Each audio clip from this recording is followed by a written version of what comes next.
bortxaketak, erailketak, jipoiak, gure gorputzan sentitu ditugu.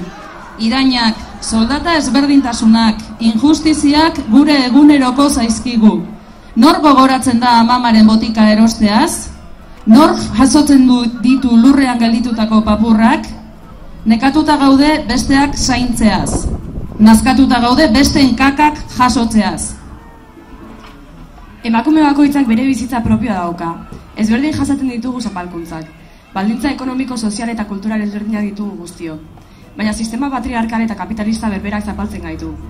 Norberak bere gorputzan idatzita dauzka sistemak eragindako esplotazio eta zapalkuntzak, zauriak. Baina zauri bakoitzetik berriz jaioko gara. Biktima nahi gaituzte, baina gu indartsua gara. Gorputzaina arrazoi bildu ditugu gaur kalera ateratzeko. 1000 arrazoiengatik egin dugu gaur planto. Batzuk aspalditik pentsatuta zeuzkaten arrazoi guztiak, eta beste asko gehiegi pentsatu gabe. Ia nahi gabe. Gorputzaren beraren joerak eta bizipenek ekarri gaituzte gaur planto egitera. 1000 motibo planto egiteko. Guk aspalditik genekien arrazoiak gurean zela, sistema honek egunero izoratzen gaituela.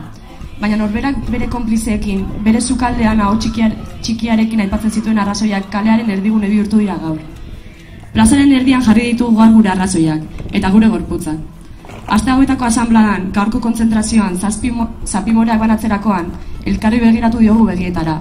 Albokoari eskutik eman eta konturatakoa da zeinek diferenteak garen, ezkerrak horren ezberdinak garen.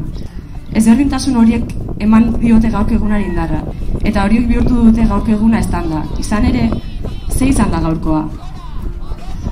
Greba, plantoa, elkarretaratzea, manifestazioa, errepide mosketa. Izugarria izan da gaurkoa. Oraindik goizegi da, hala ere, gaur borrokatu dugun eta lortu dugun guztiaz jabetzeko. Gaur, 1000 pauso txiki eman ditugu, eta denon artean pauso handi bat eman dugu. Deabrua ginela esan digute, eta guk erantzuten diogu deabrua ezetz. Infernua bera garela. Guk uste baino indar handiagoa daukagu, eta agerian geratu da gaur. Gaur ordea ez da ezer bukatu. Horrelaxe jarraituko dugu, emakume bakoitzak norbere indarrean sinisten, albokoari begietara begiratzen, eskutik eman eta denon artean uholde izaten. Mundu erdiak mundu osoa korapilatu du gaur. Gora borroka feminista! Gora gu!